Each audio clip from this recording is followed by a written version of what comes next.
I want to bring this up. This is unrelated, but I picked a fight on Facebook right before hopping on here. Yeah. So you went and got your coffee, and I've been checking on the Facebook fight, and it's so pointless. I forget sometimes why I removed myself, extricated myself from Facebook for a long period of time, and I was afraid to, as a business owner, engage in conversations about things that I was actually passionate about, things that really bugged me. And I have felt healthier over the last year in not caring what people think.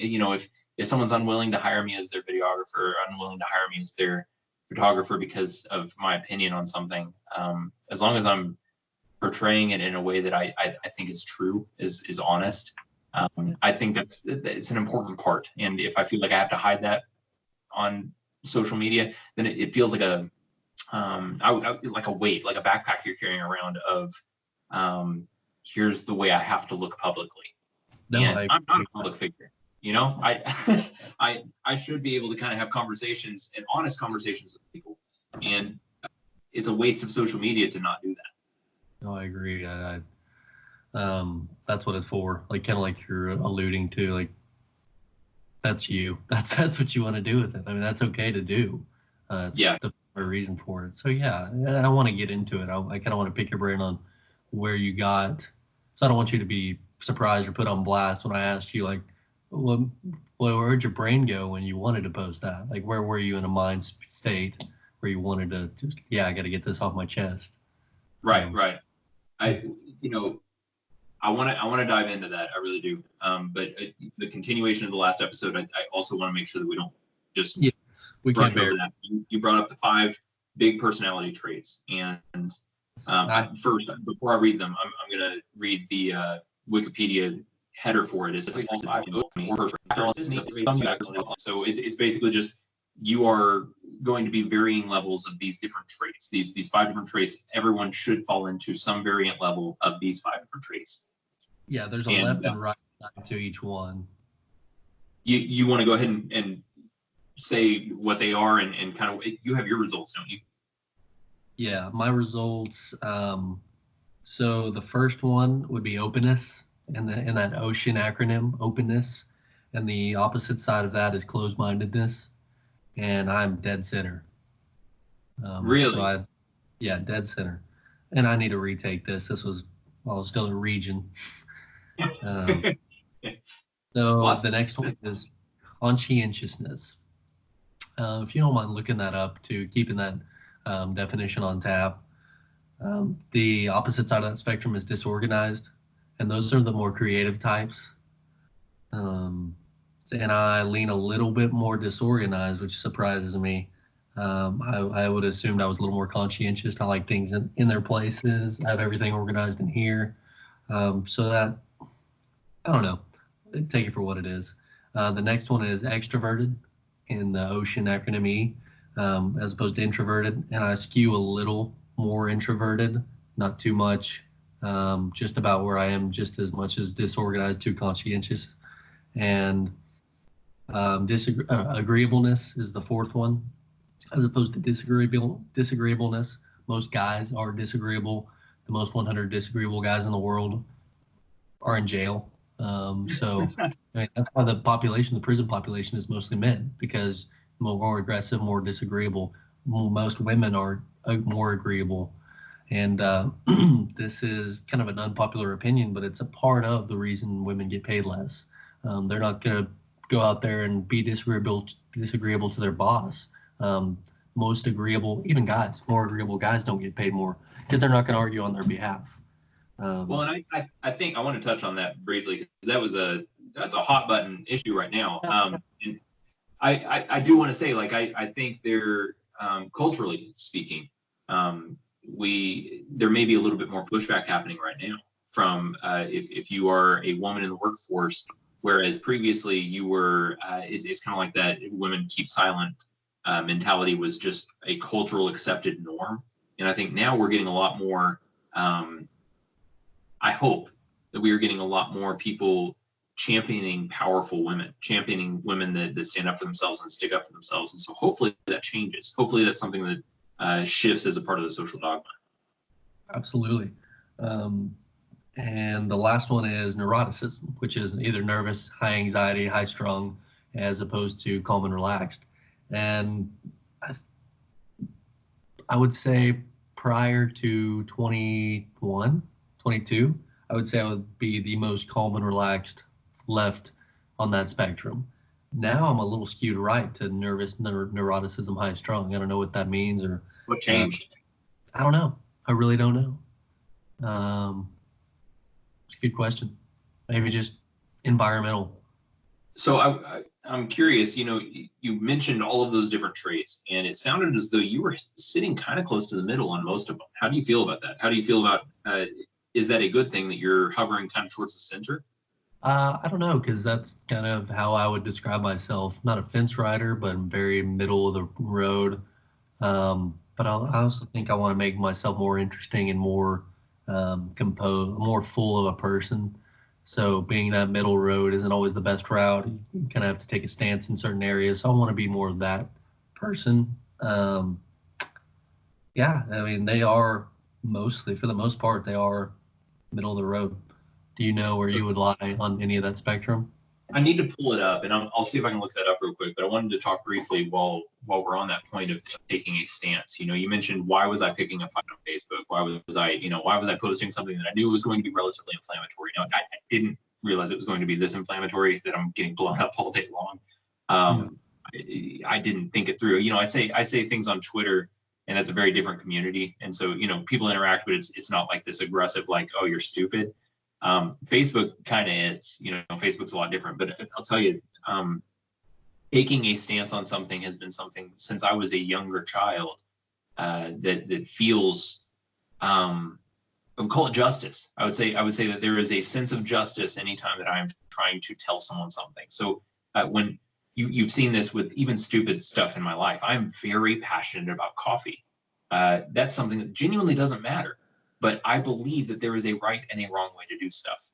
Even something as stupid as coffee, or as stupid as cookies, or as stupid as, the way you hang the toilet paper on the roll. Like everything in my mind can kind of be reduced to black and white. And so in a lot of ways, I'm very different from you in that sense, where I am trying to figure out, like, how do I just nudge myself a little closer to the middle on some of these issues, and recognize that, like, I'm probably not right all the time. That's my ego. Yeah, and I think black and white way of thinking isn't necessarily the best route, but I do think you owe the world everyone does, their own personality and their own opinion. Just don't be mad when it is wrong. Be open to it being wrong, and be open to people really not caring. Yeah, and I hope, and it's something that I'm working on. I don't think that I do this all the time, but I hope that I'm getting better at recognizing those instances in which I have not thought a problem through. I've not thought about something enough to have a well-formed opinion. So when someone presents something that is counter whatever it is that I'm believing, hopefully I'm better at listening to that and saying, hey, that's right. Yeah. I screwed up. I see that as honestly, if you were to choose one mark of maturity, that's what I would say it is the ability to recognize the instances in which you are wrong. Yeah, I agree. That's a big one, and it can solve a lot of issues, a lot of flack that you may grab from other people. And yeah, you're right, just being aware. So we talked about the big five personalities. Are there certain, I'm sorry? Can I go back to what I said about the agreeable people not getting paid well enough? Yeah, I want to cover that step. That is not the only marker that, and it's not even my research, that women get paid more because they're more agreeable. It is just a fact that the 100 most agreeable people in the world are women. 100 most disagreeable men or people in the world are men. It's just part of the biology of it. One factor of there are possibly a few, like, guys are more willing to have life-threatening jobs. There's an array of 10 things I think that the research says that contribute to women being paid a little less. We don't know how much less. 79% on the dollar. That was a very It's a flawed study. Poorly framed and flawed study. So that out of the window, let's look at a biology perspective. And the most agreeable people, guys or girls, seem to make less. And girls seem to be more agreeable in the distribution. Not much. I think it's a 60-40 thing, but even a little bit can go a long way when compounded. Do you consider yourself agreeable? I think on that particular point, we didn't really talk about your results.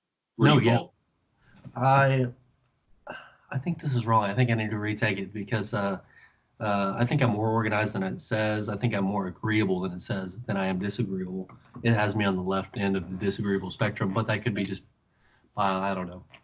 I don't know what it could be, but I think I'm more agreeable than most guys, I would say. And I guess agreeable is a weird term, but they put it in there. I'm not going to question it because they came to that conclusion of it being a personality marker. But I think I would say I'm more agreeable. I think you are too. Do you think that has hurt your success? I think it's limited. I don't think it's hurt. I think being agreeable has a strength in that you can get along with more people, interact easier with more people. But a disagreeable boss, you usually don't like to interact with and you don't feel open to come to. And they usually don't have many friends. So I think agreeableness has its place and its strength. Just like, if you go too far agreeable, it's going to have a negative consequence. If you go too far disagreeable, it's going to have a negative consequence. But in that middle ground, agreeable, I think. I think by that same logic, you can also say, you go too far disagreeable, you can have profoundly good results from being disagreeable, and by the opposite token, you can have great results from being agreeable. I look at someone like Jeff Bezos, and I don't really want to pick on him, but he's the wealthiest guy in the world right now, so it's worth talking about. I would consider him a pretty disagreeable guy. He is not very likable, does not present very well, but I think a lot of those traits allow him a ruthlessness that is necessary at that level of business. And I hesitate to even call it necessary. I don't know that it is. I think there are ways to altruistically or in a more morally conscious way run a major company. But I would argue that he doesn't. And that's the reason he's so rich. So if we apply the 5 rules to Jeff Bezos, I think he would be open to new experience more than closed-minded. I think he would be more conscientious than disorganized. I think he'd be more introverted than extroverted, more disagreeable than agreeable, and more neurotic than calm and relaxed. And I think these are very, very extreme cases too, not along the middle of the road. I think he is far more open, maybe not, but definitely far more conscientious than disorganized, definitely far more introverted, definitely more disagreeable, and definitely more neurotic. Maybe he's varies in the middle between closed-minded and open to experience. You kind of got to say level-headed. And that's kind of what I wanted to talk to you about is do you think that there is a distinct advantage to people that are willing to polarize themselves on anything? Because I think there is. I think there's an enormous advantage. Well, yeah. If you're not going to post anything unless it's controversial, why would you just post? And it's kind of like the early days of Twitter, going to get an apple at the grocery store. That's boring. No one is going to do anything with that. The incentive is to get it retweeted or liked or interacted with. You got to be polarizing to get that interaction, and that's a part of. I don't know if you remember Cambridge Analytica, or even prior to that, Facebook algorithm is targeted and it is built around conflict because it spurs involvement. And the more involvement you get on your site, the more involvement you get on your site, the more ads you can sell. But what I want to talk about is balancing that against something else that we've kind of been trying to hold each other accountable for is authenticity. How do we make sure that those opinions are authentic opinions, rather than being something that we are doing because we need that dopamine hit of a like, because we need someone else to interact and argue with us? Can you rephrase that question? I got what you were asking. Are you asking how we can still interact with people while keeping that same authenticity?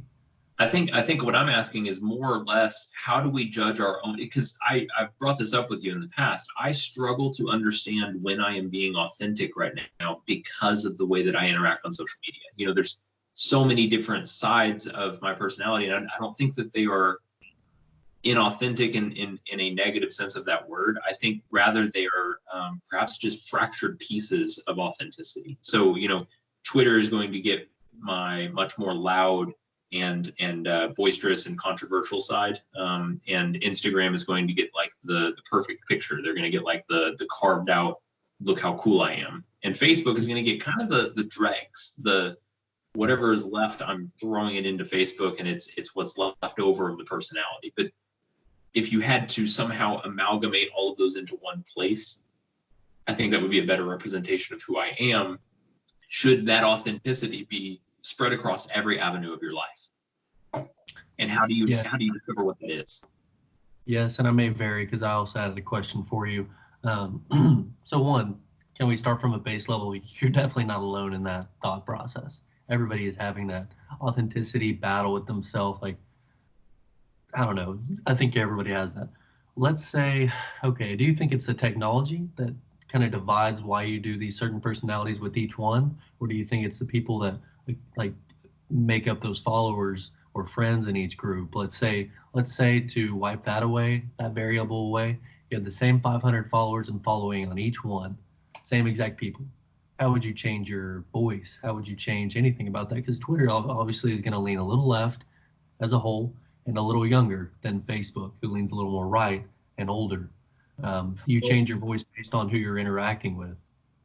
Yes and no. So I think specific to those social media sites, I am speaking in a way that I think will garner a positive response, or at least garner a response. I'm generally trying for laughs. Anytime I'm doing something, I'm generally trying to make people laugh. But before social media, I still had a fractured personality. I still had, if I went to the 806 for coffee, I had a way that I interacted with people there that was remarkably different from the way that I would interact with someone at, hell, even Roasters, a different coffee shop. If I'm having meeting at Roasters, I am a different person than I am at the 806. And I guess what I'm saying is wrestling with that dichotomy, wrestling with the way that my personalities are kind of counter each other in those two different places. It resonates inside as inauthentic. It resonates as something that feels almost fake. And so that's hard to rationalize as, is this just a part of being an adult? Is this just a part of interacting with different types of people? So let me ask you, sticking to that coffee reference you just made, it's not geolocation, is it? It's not 6th Street versus Bell and 45th where Roasters is, right? It's the people. It's people. So is it that innate want to be accepted into the group, to socialize within group settings? So underlying all of your posts, is it something that makes you want to have people like your post? Literally, Facebook nailed it with, yeah, I like this post. Yeah. What it's meant for. Is that what Facebook has tapped into? Everyone is wanting someone to like what they're offering and be accepted in the group. Yeah, and that's what I'm trying to figure out is what is the motivation that drives behind it? Yeah. Is it like, or is it that I actually believe this? What parts of my personality have been shaped by just a desire to be liked? Yeah, well, that's a lot of people's case too, and even more highlighted within this pandemic, with everyone singular in their houses by themselves. They need that constant spur of whatever you want to call it, serotonin, dopamine, who knows? Well, and hell, if you're arguing with people, it's adrenaline. You're getting a boost of kind of that fight or flight kind of feel where you're like, you know what? Oh yeah, someone's wrong on the internet. I'm gonna fix it. I don't. It's never worked. I've never. I don't think I've ever changed a single person's attitude or mind on any social media platform. Well, no, but that fight or flight response I've read is cortisol producing. Cortisol ages you. Cortisol is the stress hormone that is necessary, but in large doses is toxic. And if your amygdala, which releases that cortisol, again, rough, overlaying understanding. Well, and I want to reiterate, Jordan Herring is a scientist based out of Dallas, Texas. He's been a doctor for the last 15 years. So go ahead. Right. So my understanding, a part of your brain, I'll call it the amygdala, it may not be the amygdala, release is always on when you have that fight or flight response, and that releases cortisol, and that ages you, stresses you, ages you. So if that is always spurred on by social media, or this fight or flight response that we're getting from social media, that's not good. That's not good at all. I mean, it's for sleep, for anything. We have spoken about this, but I deeply believe that the most dangerous drug in the world has been the introduction of social media, and there aren't enough studies to understand just how terribly damaging it has been to the way that we are socially interacting. So let me get a little conspiratorial on you. Let's say there are enough studies, people are suppressing them. Certain industries suppress them. Well, and I would in those. I hope I wouldn't, but I mean, if your entire business model is built around a drug, you are no different than the people that smoking companies, cigarettes hired to say like, yeah, this isn't really that bad. Like, exactly. And if that's the business model, you can't tell Marlboro, or who owns cigarette, Altria, which is the parent company of most cigarette companies. You can't tell them they can't do it, and Facebook can. Like you have to pick a stance or don't. And how do you pick a stance against these multi-billion-dollar industries? I think a very difficult part of understanding the way the world works right now. You posted about this in your newsletter, was how few companies own the world right now. The largest companies in the world control most of those smaller companies.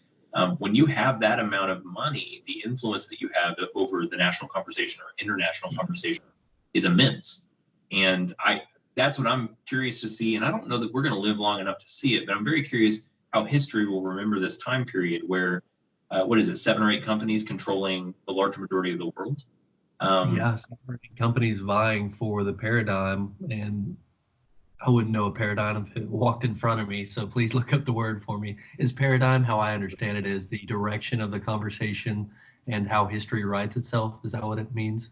Everybody on Facebook will say, or Instagram, wherever, harvested that data, applied the 5 basic principles to personality, so they can understand your psychology, they can understand what you're going to pick, and then they had targeted ads down to an apartment room in a complex, separate rooms. They had it down to that in the 2016 election, Trump and Hillary. Wild. They influenced a lot of that election based off of people's posts and people's personality types. That's how powerful this personality thing is. That's the world we're living in now, and I want us to wrap up here real quick. We'll continue this here in just a moment, but I want to wrap up this particular episode with that. That should be terrifying to anyone, especially right now. If you are in this age range, if you're in the 20s and 30s age range, this is the age where you should be able to kind of shape your own world. And I think that world is being shaped rather by large corporations that understand too much about you. And I don't know, there's not like a good answer. There's not like a wrap up like, oh yeah, well, but it's going to be fine. It's not going to be fine. We have a very, very uncertain future. And a large part of that is because we were so willing to sign over so much of our own personal data. Mm-hmm.